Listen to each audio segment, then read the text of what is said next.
En las últimas décadas, los científicos por el mundo han realizado descubrimientos que claramente muestran que un diseñador inteligente es el responsable de la creación del universo.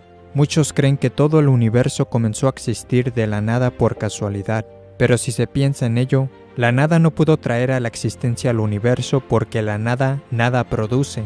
Todo lo que empieza a existir debe tener una causa. Sin embargo, muchos creen que no sería tan difícil conseguir un sistema solar como el nuestro, con un planeta apto para la vida, como la Tierra. No obstante, muchos científicos disienten, y ellos han introducido evidencia abrumadora para fundamentar su posición. Por ejemplo, hay muchas fuerzas en el universo que están precisamente balanceadas para hacer cosas como mantener unida la materia. Sin estas fuerzas, las galaxias, los planetas y las estrellas nunca se hubieran formado.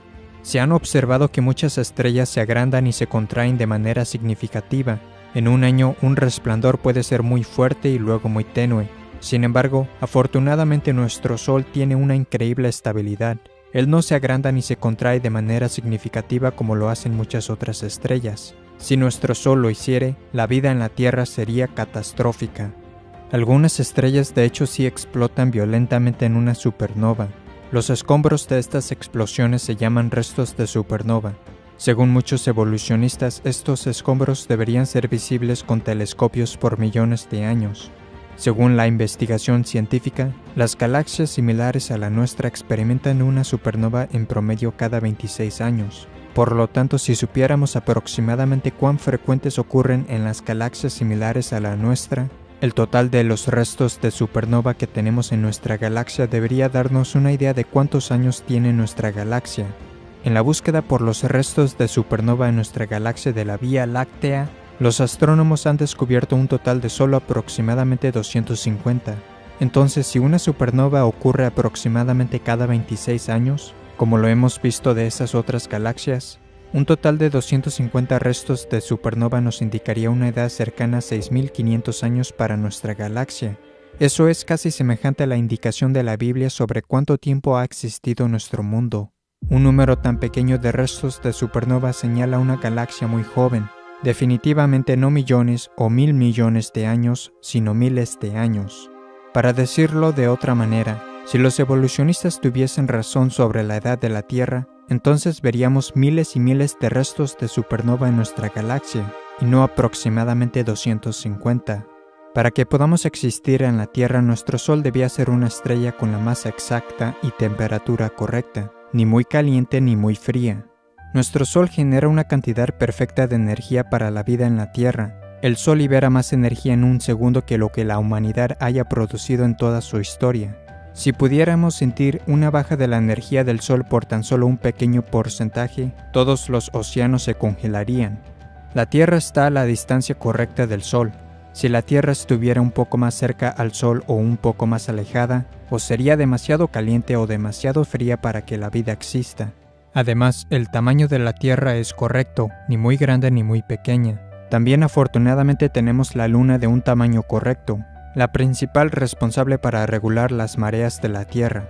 Estos son solo unos pocos ejemplos de una lista larga de factores que necesitan ser justamente los correctos, ambos a nivel cósmico y a nivel local de la Tierra, para tener una Tierra que pueda sustentar la vida. En muchos casos, si se alteran incluso levemente estos factores precisamente equilibrados, la vida sería imposible en la Tierra. Muchas formas diferentes de vida en la Tierra son completamente dependientes entre sí. Ejemplos de ello serían los insectos y las plantas, tales como las abejas y las plantas con polen. Si las plantas o las abejas evolucionaran una antes que la otra, ellas nunca hubieran sobrevivido. Por lo tanto, las dos tuvieron que comenzar a existir al mismo tiempo. Las cuencas oceánicas y la atmósfera de la Tierra tienen justamente la correcta y equilibrada mezcla de gases. Si estos gases cambiaran de cualquier manera, la vida animal y vegetal en la Tierra moriría. Los evolucionistas no tienen ninguna explicación del por qué la Tierra, a diferencia de otros planetas, tiene una increíble cantidad de agua. También tenemos un planeta que es rico en oxígeno. Si nuestro actual nivel de oxígeno de 21% fuera unos porcentajes más, nuestra atmósfera podría llegar a ser totalmente inestable y explosiva.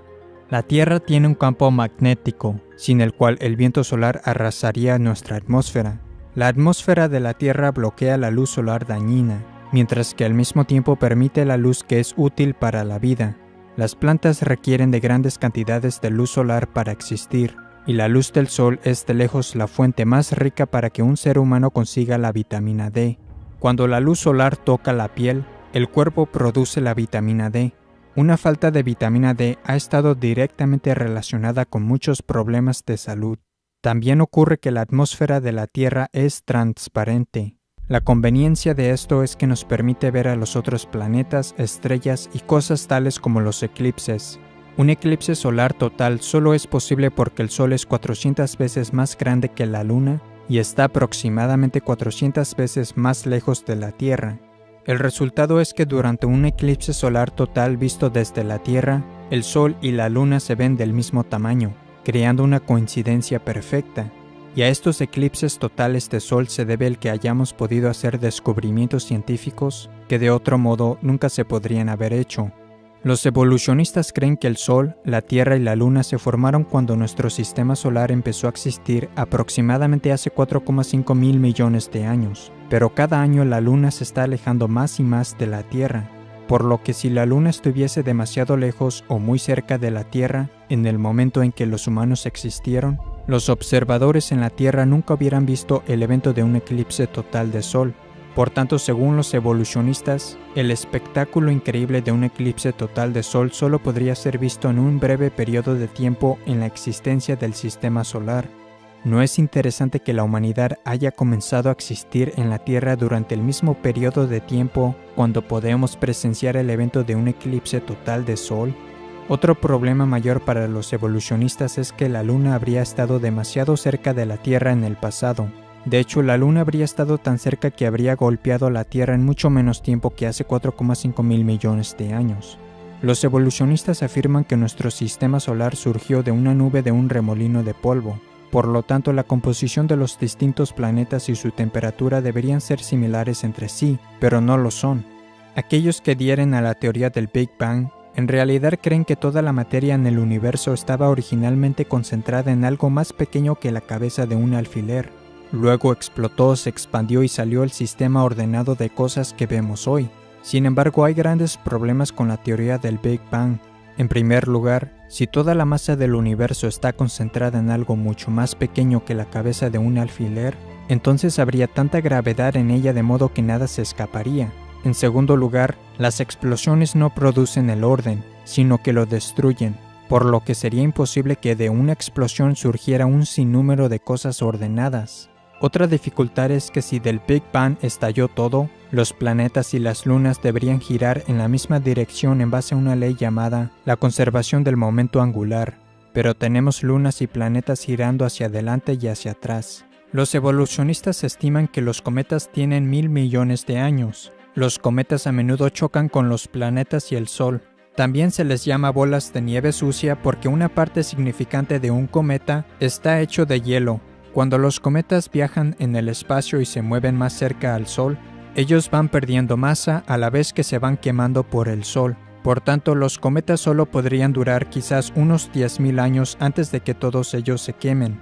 También otras cosas que pueden durar unos 10.000 años son el tejido blando, las células sanguíneas y el ADN. No obstante, todas estas cosas se han descubierto recientemente en huesos de dinosaurio.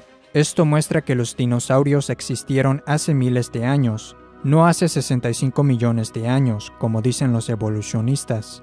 Otro gran problema para los evolucionistas es el actual número de la población humana de la Tierra de 7,3 mil millones. ¿Cuánto tiempo se tardaría en ir desde 2 personas a 7,3 mil millones de humanos? En realidad no tomaría tanto tiempo. En la historia reciente, la tasa media de crecimiento anual alcanzó su marca más alta en 1963, con un 2,19%. En la actualidad, la población mundial está creciendo anualmente cerca de 1,14%. Pero si empezamos con 2 humanos, ¿cuánto tiempo tardaría en llegar a nuestros actuales 7,3 mil millones de humanos, utilizando, por ejemplo, una tasa de crecimiento anual de 2%? La respuesta es que tardaría unos 1.100 años. Como los evolucionistas creen que hemos estado en la Tierra significativamente más que 1.100 años, ¿por qué no tenemos un número mucho más elevado de personas en la Tierra? Además, ¿dónde están todos los huesos o tumbas, considerando que casi todos los pueblos a lo largo de la historia han enterrado a los muertos? Algunos quizás puedan tratar de convencerse a sí mismos de que para conseguir un planeta muy especial como la Tierra, solo fue un accidente, que todo ocurrió exactamente de la manera correcta. Pero incluso si alguien creyera en esto, ¿cómo empezaría la vida en la Tierra cuando es un hecho ineludible que la vida no puede venir de la no vida? Todos los seres vivos en la Tierra se componen de células. Entonces, ¿cuáles son las posibilidades de que una primera célula pudiera haberse formado accidentalmente? Hace 150 años, cuando vivía Charles Darwin, la célula era considerada como una gota de gelatina microscópica, no sofisticada y simple. Sin embargo, como resultado de recientes descubrimientos, ahora sabemos cuán increíblemente complejas son estas extraordinarias pequeñas células. El cuerpo humano de un adulto contiene 100 billones de células de varios tamaños. 10.000 células humanas de tamaño medio pueden caber en la cabeza de un alfiler, y cada célula individual contiene información equivalente a unos 4.000 libros. La información de todas las células de un adulto en forma de libro llenaría por completo el Gran Cañón más de 75 veces. La célula es similar a una supercomputadora, pero microscópica en su tamaño. La célula también podría ser vista como una ciudad en miniatura, con una elaborada red de rutas conectadas, con numerosos camiones de proteínas moleculares que realizan las diferentes tareas para la función de la célula. Por ejemplo, en la célula hay pequeños camiones moleculares que viajan a través de microscópicas estructuras como de carretera que transportan materiales alrededor de la célula. Un ejemplo de una máquina molecular en la célula es el motor flagelar que alguna bacteria utiliza para nadar. Es un motor rotario molecular que tiene una cola parecida a un látigo y puede operar a velocidades de hasta 100.000 revoluciones por minuto. Esta es una imagen del motor flagelar aumentada más de 50.000 veces. Es 1 entre 100.000 de largo de 1 pulgada. 8 millones de estos motorcitos cabrían dentro de la sección transversal de un cabello humano. Se pueden ver los detalles de su construcción. Está compuesto de 30 partes de proteínas diferentes. Parece que fue diseñado por un ingeniero. El motor flagelar es muy parecido a un motor eléctrico. Girando hacia adelante y hacia atrás, el motor flagelar conduce a una bacteria a través de un medio líquido extremadamente viscoso. Como resultado del motor flagelar, se estima que la velocidad superior de natación de una bacteria sería al equivalente de una velocidad de 60 millas o 97 kilómetros por hora de un nadador humano. Si eso no le suena impresionante, considere que la velocidad del nadador más rápido jamás registrada fue de alrededor de 5,5 millas o 8,9 kilómetros por hora. Por lo tanto, la bacteria que utiliza el motor flagelar se puede mover alrededor de 11 veces más rápido que el más rápido nadador humano que se ha conocido. Todas las 30 partes distintas del motor flagelar son esenciales, de modo que si se quita una de ellas dejaría de operar en absoluto y la bacteria morirá. El motor flagelar es parecido a una trampa de ratón. Para que funcione dicha trampa se necesitan todas las partes diferentes, y si quita una de ellas, la trampa no servirá para nada. El proceso para construir el motor flagelar requiere que todas las 30 partes diferentes que interactúan sean ensambladas correctamente y colocadas en lugares adecuados en el momento apropiado. El proceso de construcción también requiere de instrucciones, traslado y retroalimentación dentro de la célula, desde el comienzo y hasta el final de su proceso. Si nada de esto ocurre, estas asombrosas maquinitas o sus diversas partes individuales no se construirían ni se ensamblarían correctamente. Pero ¿cómo es que estas numerosas máquinas microscópicas o sus partes saben a dónde ir y cómo edificar cosas correctamente en un sistema evolutivo? No lo sabrían, ello sería imposible. Estos hechos refutan y eliminan la evolución darwinista, la cual es definida como un proceso ciego, sin dirección, sin ningún plan o propósito. Las células se componen principalmente de proteínas. Una célula usa miles de diferentes variedades de proteínas. Para obtener la célula más simple, ello requiere por lo menos 600 moléculas de proteína diferentes. Las proteínas están hechas de aminoácidos. El funcionamiento de una sola proteína está hecho generalmente de una cadena de entre 50 a 1000 aminoácidos.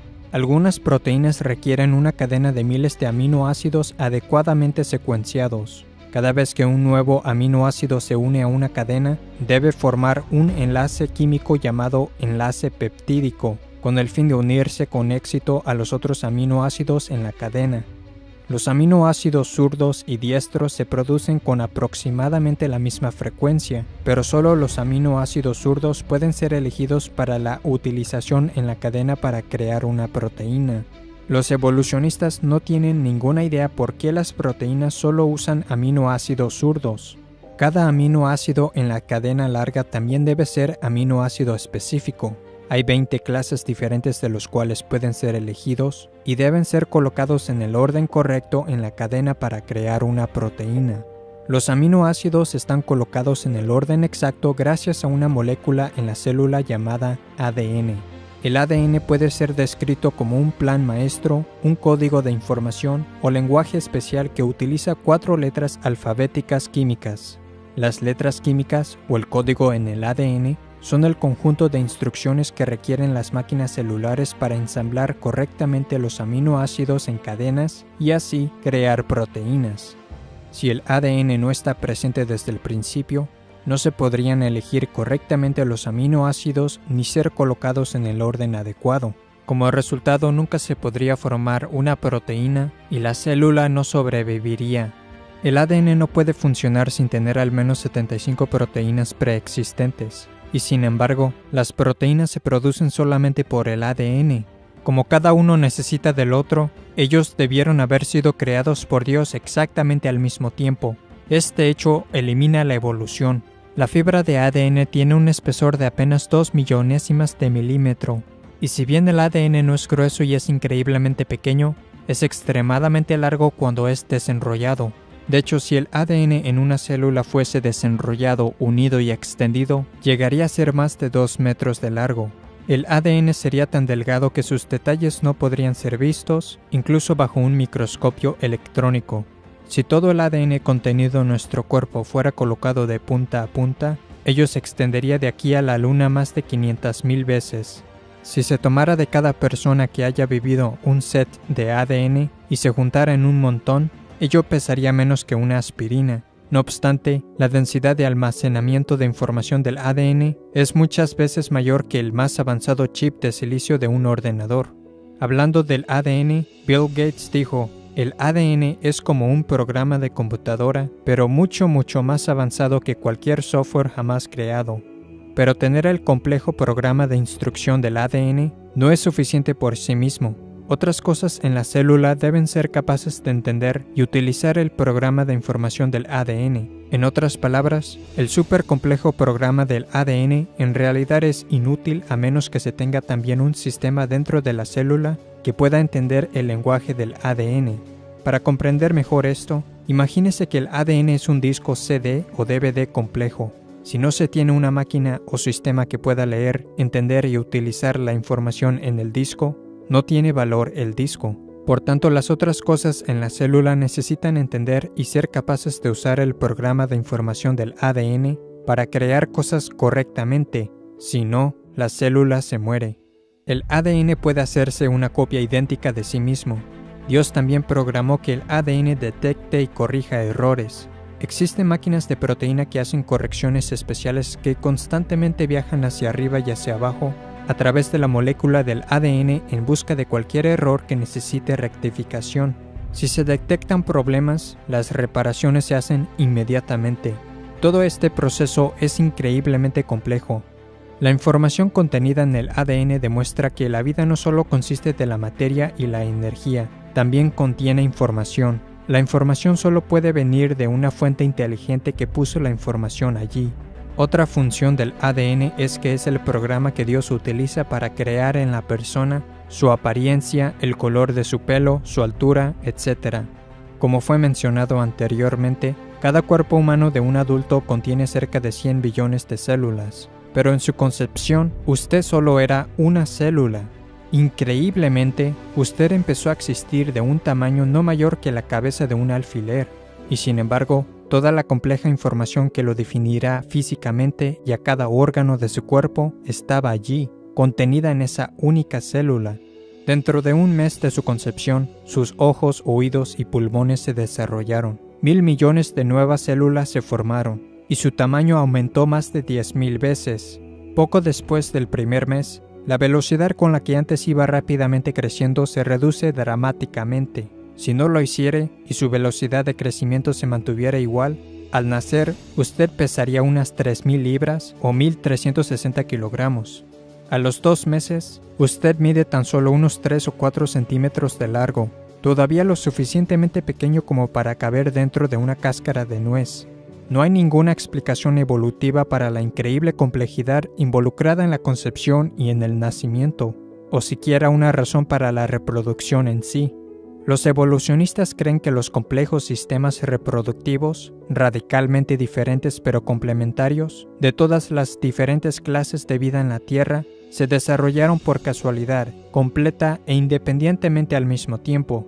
Solo una ligera forma incompatible en uno de los dos sistemas harían que ambos sistemas reproductivos fuesen inútiles, y la vida se extinguiría. Además, ¿cómo pudo ocurrir la reproducción en el principio si solo hubiera un varón sin una mujer? ¿Cómo ocurriría la reproducción sin los sistemas reproductivos o los órganos antes que, entre comillas, evolucionaran? Según los evolucionistas, los humanos evolucionaron de criaturas terrestres que a su vez evolucionaron del pez. Pero, ¿cómo pudo el primer pez salir a la tierra y sobrevivir fuera del agua? ¿Cómo sobrevivieron los animales y los seres humanos sin tener órganos, extremidades y otras cosas necesarias para la vida si estas cosas estaban, entre comillas, evolucionando? También no se ha descubierto ni un fósil de transición que demuestre una clase animal evolucionando a otra clase animal. Y los así llamados fósiles de eslabones perdidos, que algunos usan para argumentar que el hombre evolucionó del simio, han resultado ser o completamente simios, completamente humanos o falsos. Los evolucionistas también no tienen explicación para la conciencia o para el origen del sistema inmune. Por ejemplo, los glóbulos blancos de la sangre atacan las bacterias malas en nuestro cuerpo.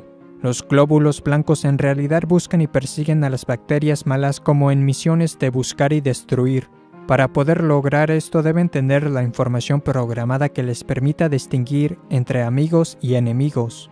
A menos que todo esto estuviera en su lugar y operando desde el comienzo de la vida, un requisito que excluye la evolución, la bacteria y otros agentes de enfermedad habrían ganado y no habríamos sobrevivido. Los evolucionistas no tienen ninguna explicación para el proceso extremadamente complejo, pero con precisión perfecta, que el cuerpo realiza para la coagulación de la sangre.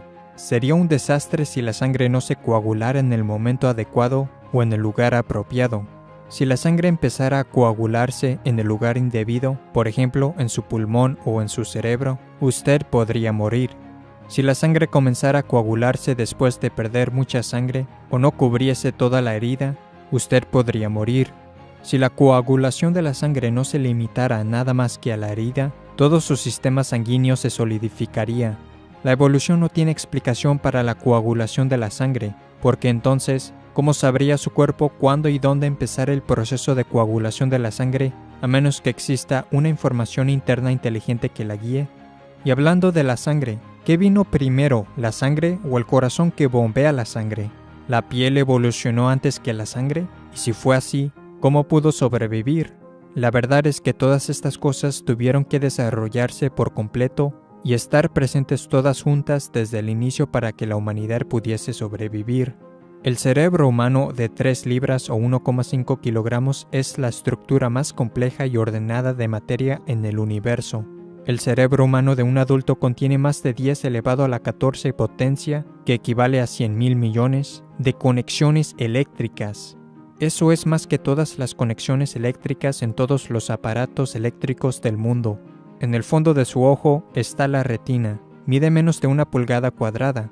No obstante, esa pulgada cuadrada contiene más de 137 millones de células sensibles a la luz, las cuales están conectadas al cerebro. El ojo humano puede sanarse por sí mismo y es autolimpiante. El ojo también puede enfocarse automáticamente, permitiéndole a la persona distinguir millones de colores. Si su ojo estuviera fuera de lugar por un pequeño grado, tendría una visión doble. Estos hechos son solo algunas de las pruebas que demuestran que fuimos creados por Dios. y hallamos clara evidencia del poder e inteligencia creativa de Dios, no solo en el diseño del hombre, sino también en la increíble complejidad de los animales y los insectos. Esto se cubre en detalle en la serie de videos en inglés Incredible Creatures That Defy Evolution, las increíbles criaturas que desafían la evolución. Algunos creen que la complejidad de la vida y el universo pueden ser explicados por la posibilidad de que hubiesen sido creados por una raza alienígena, pero en realidad creen que los alienígenas tienen el poder para crear la Tierra o algo del tamaño del Sol. Más de 1 millón de tierras podrían caber dentro del Sol. El Sol además es muy caliente. Entonces, ¿cómo pudieron los alienígenas armar el Sol y construirlo? ¿Cómo pudieron haberse acercado tanto al Sol cuando lo construían? ¿O cómo se alejarían de él lo suficientemente rápido sin morir al encenderlo? Las condiciones fuera de la Tierra en el espacio exterior son, según la evidencia, muy hostiles para que exista la vida. Por ejemplo, la exposición prolongada a los rayos cósmicos en el espacio exterior puede ser fatal. Las meras temperaturas extremas en el espacio exterior harían que casi toda forma de vida sea o demasiado caliente o muy fría. También hay gases tóxicos, radiación mortal, explosiones gigantescas, fuerzas gravitacionales extremas y la falta de ambientes adecuados y elementos químicos para que exista la vida. No obstante, un gran número de astrónomos creen que la vida evolucionó en la Tierra y que por tanto, según dicen, debió haber evolucionado en otros planetas en el espacio. Sin embargo, si esto fuera verdad, deberían existir muchas razas alienígenas en otros planetas más antiguas que la nuestra. Algunas de ellas serían mucho más avanzadas tecnológicamente que nosotros. Como resultado, ellas habrían enviado una señal de radio a través del espacio que luego captaríamos o nos habrían alcanzado con sus naves o robots. Pero nunca hemos encontrado nada de alienígenas, ni sus robots, ni sus naves, ni siquiera una pieza de sus naves. He aquí algunas características que se han reportado del vuelo de ovnis. Al volar, los ovnis a menudo cambian de tamaño, color o forma. Varios ovnis se funden en uno solo y un solo ovni inmediatamente cambia a numerosos ovnis. Muchos testigos de ovnis han descrito a estos increíbles e instantáneos cambios en el tamaño y forma de los ovnis, diciendo que los ovnis parecían como si estuvieran vivos. Los ovnis a veces aparecen en fotografías, en otras veces no. La mayoría de los testigos de ovnis informan no haber visto siquiera un objeto o nave, sino una luz rara que se mueve en el cielo. Algunos ovnis aparecen y desaparecen repentinamente justo enfrente de las personas y también pasan a través de la Tierra o los objetos físicos. Este tipo de comportamiento significa que los ovnis no podrían ser del mundo material, sino que tendría que ser de algún tipo de fenómeno espiritual. Basado en la actividad observada de los ovnis, muchos de los mayores investigadores de ovnis en el mundo ya no creen que los ovnis puedan ser del mundo material. También la mayoría de los supuestos abducidos por ovnis solo pueden entre comillas recordar sus entre comillas experiencias después de ser puestos bajo hipnosis, demostrando que sus supuestas experiencias con alienígenas no eran reales. Estas cosas son tratadas en más detalle en mi libro UFOs, Demonic Activity and Elaborate Hoaxes Meant to Deceive Mankind, OVNIs, actividad demoníaca y mentiras elaboradas que pretenden engañar a la humanidad. Si en verdad existieran los extraterrestres, no les tomaría mucho tiempo descubrir lo que necesitan saber sobre los terrícolas. En consecuencia, ellos ya nos controlarían, nos destruirían o se manifestarían con claridad a la humanidad. La organización SETI, acrónimo del inglés Search for Extraterrestrial Intelligence, búsqueda de inteligencia extraterrestre, ha explorado los cielos durante décadas en busca de vida inteligente, pero nunca han recogido ni una señal del espacio exterior que indique que existe una raza alienígena. Los que buscan a los extraterrestres han dicho que si recogieran tan solo una señal compleja, ello probaría que una inteligencia debió haberla producido. Pero, ¿por qué no se aplican las mismas normas y se emplea el mismo proceso de pensamiento con el ADN? Si lo hicieran, se darían cuenta que la compleja información en el ADN demuestra que una inteligencia la puso allí, porque donde quiera que se encuentre información compleja, siempre se remonta a una inteligencia. Un libro que mejor refuta la teoría de la evolución desde todos los aspectos de la ciencia y que también presenta la evidencia científica de un diluvio universal es el libro inglés del Dr. Walt Brown, In the Beginning. Otro interesante DVD es Unlocking the Mystery of Life, la clave del misterio de la vida. Para otro video que discute la creación, véase mi video Creación y Milagros, versión abreviada.